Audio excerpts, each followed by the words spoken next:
Bonsoir à tous. À la une de l'actualité toulousaine de ce mercredi 10 septembre, le conseil régional et Kader Arif épinglé par le canard enchaîné.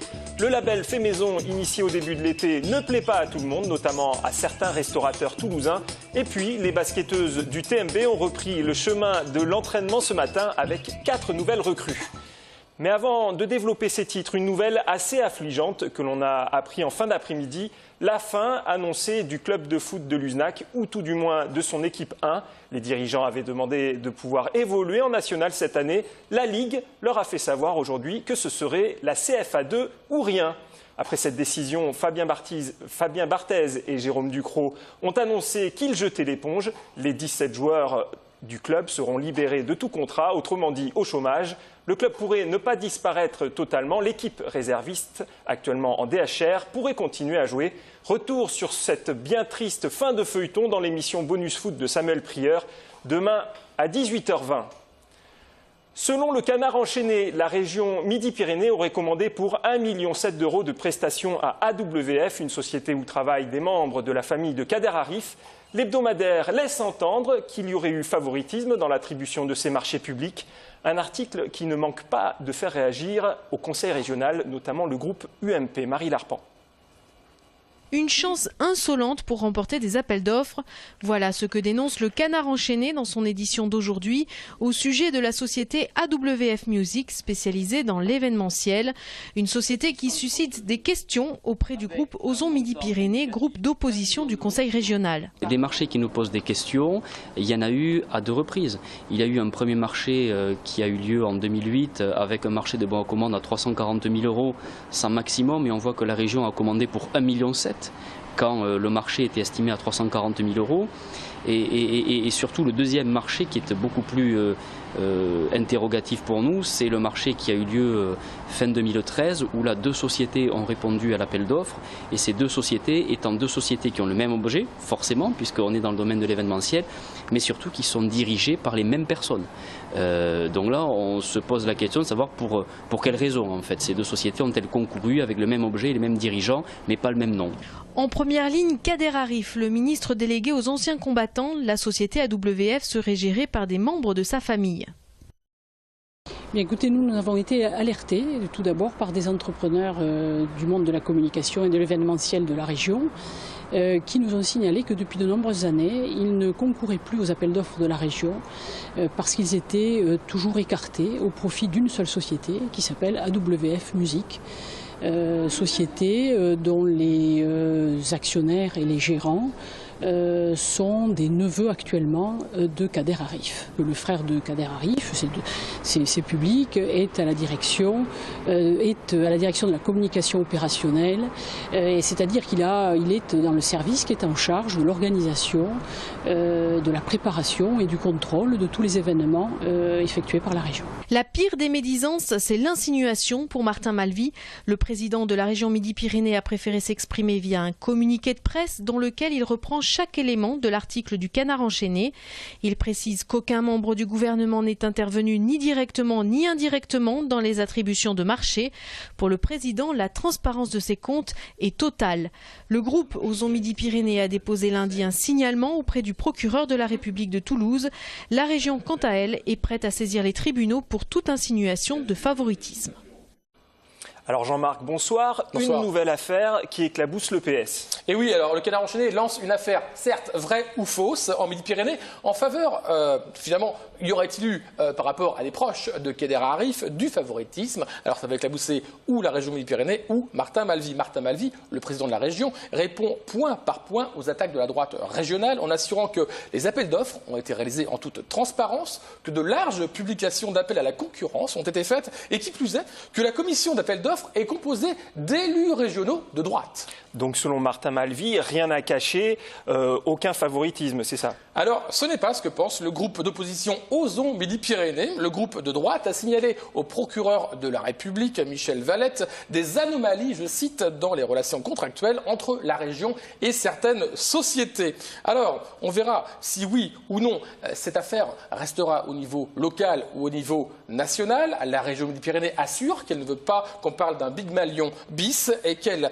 poursuivra en justice toute personne qui insinue du favoritisme. Qui plus est, rappelons que Kader Arif, si cette affaire devient nationale, est un très proche de François Hollande. Merci Jean-Marc. Politique toujours, il y a une semaine, le maire de Toulouse a demandé la création d'une juridiction spécialisée à la garde des Sceaux. En déplacement dans la région en fin de semaine dernière, Christiane Taubira lui a répondu « Elle ne ferme pas totalement la porte à cette demande. En revanche, elle s'étonne quelque peu de la méthode employée. » Écoutez. Le maire de Toulouse m'a adressé un courrier, sauf qu'il l'a rendu public avant que moi je ne le reçoive. Donc c'était un petit peu délicat pour lui répondre. En tout état de cause, je respecte tous les élus, quelle que soit leur sensibilité politique.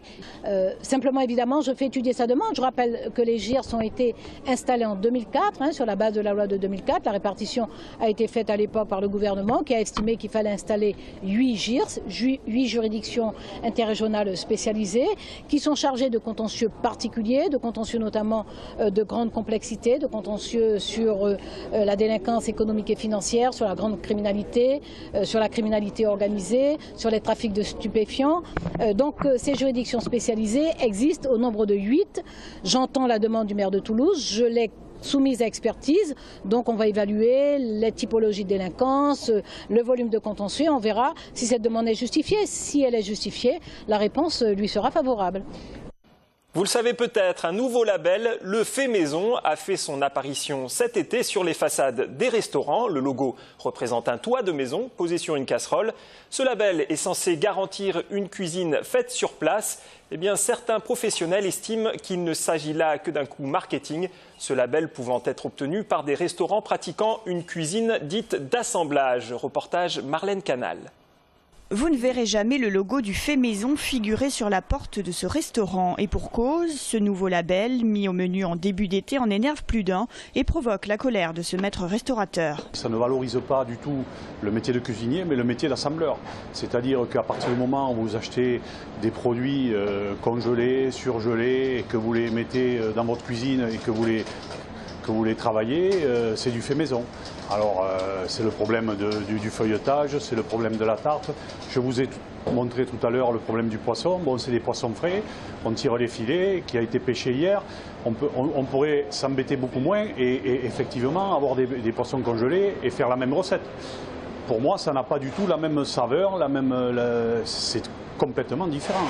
C'est-à-dire tirer des filets d'un poisson, c'est un métier que l'on a appris, on a fait des écoles d'hôtelière, on a fait des patrons.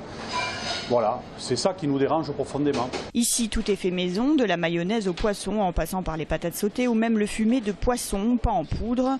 Une des spécificités du label d'État précédent, né en 2008 de maîtres restaurateurs, délivré pour une période de 4 ans. Ils sont une 60aine en Haute-Garonne, alors que tous les autres restaurants sont susceptibles d'être labellisés fait maison. Celui qui l'a pas, c'est un béné, quoi. C'est pas possible. Il suffit d'assembler des produits pour avoir. Il suffit pas d'avoir travaillé dans les grandes maisons. Donc la grande majorité vont l'avoir. Et je vous dis ce qui est encore plus navrant pour moi, c'est que la grande distribution va l'avoir. Et ça, si ça c'est la gastronomie française, je doute beaucoup. Ça part d'une bonne intention, effectivement. Ça veut dire quelque chose. Maintenant, il faut essayer de le recentrer un peu plus sur le métier, sur les cuisiniers qui travaillent dans leur cuisine et non pas sur la grande majorité des gens qui font n'importe quoi dans leur cuisine. Voilà. Le jour où on réussira à ça, après chacun fait ce qu'il veut. C'est toujours le consommateur qui choisit. Mais que surtout le consommateur ne soit pas berné, qu'il sache exactement, comme les boulangers, il va acheter son pain, s'il y a marqué boulangerie, artisan boulanger, il sait que le pain est fait sur place. Ben nous, c'est ce que nous voulons. Les établissements ont reçu un kit du fait maison. Ils ont jusqu'au 15 janvier pour s'y mettre. Passé cette date, les services des fraudes contrôleront les restaurants qui utilisent le logo afin d'éviter la dérive marketing de celui-ci. On reste en cuisine avec le plus célèbre des chefs étoilés toulousains. Jean-Marc Lucas et Hélène Ménal ont reçu Michel Saran à l'occasion de l'émission Carré VIP, une émission à découvrir demain soir, juste après le journal à 19h15. Michel Saran revient notamment sur sa participation à Top Chef en tant que jury. Et j'ai fait le casting, et là j'ai fait, voilà, je suis resté moi-même. Alors c'est quoi vous-même? C'est-à-dire que moi-même, vous l'ouvrez quand il faut l'ouvrir, c'est ça? Oui, je l'ouvre. Ouais. Je ne peux pas jouer un rôle. Ouais.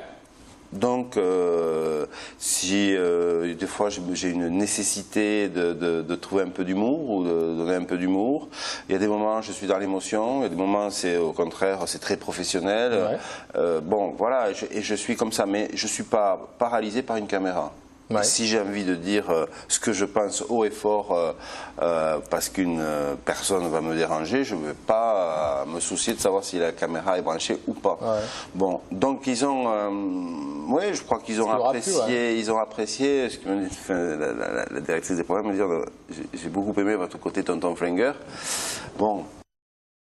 Présentation ce matin de l'équipe féminine 2014-2015 du Toulouse Métropole Basket, 8e du championnat la saison dernière et surtout demi-finaliste de la Coupe de France. La sélection toulousaine est très attendue cette année. L'effectif compte 4 nouvelles recrues. Clémentine Morater, l'internationale française. On va l'apercevoir. Olivia Epoupa, l'américaine, Nicole Michael et Sophie Hendricks, la capitaine de l'équipe de Belgique. Je vous propose d'écouter Olivia Epoupa au micro d'Alain Sorat. Finalement, on me dit que nous n'avons pas d'ITV. Je vous rappelle, en sport toujours, l'émission Bonus Castres Olympique sera diffusée ce soir à 20 h. François Guin revient notamment sur le mauvais démarrage de saison du CO. Le club pointe actuellement à la 12e place du top 14. Prochaine rencontre vendredi contre La Rochelle. Le site d'AZF sera le théâtre d'une création à partir de demain soir. De jeunes comédiens y joueront Hyperland pendant 10 jours. Un spectacle autour de la mémoire collective composé de textes de Patrick Kerman et d'extraits des 120 Voyages du Fou, un ouvrage de Michel Azama. Voici des extraits des dernières répétitions de cette pièce déambulatoire. Une pièce, je vous le précise, qui ne raconte pas l'histoire de la catastrophe d'AZF. Mesdames, mesdemoiselles, messieurs, pour mieux saisir l'infinité chronologique du temps, nous avons reporté sur l'échelle d'une année les différents âges universaux. Je ne trace pas le chemin toute seule. Ce sentier est un sentier qui existait avant nous, qui existera après nous et sans nous. Nous sommes juste de passage. Nos pieds laissent juste des empreintes qui s'effaceront dès la prochaine pluie. Ah, pas facile parler langue à vous. Comment avoir ça blanc mouche? Bouche? Bouche peut-être mieux. Bouche, c'est ça, non? Oui. Un monde ici est né que jamais, jamais, jamais, jamais, dans nos rêves sombres, que jamais nous ne rêvions. Sujet complet dans l'agenda culturel de Greg Lamazère demain à 19 h 45.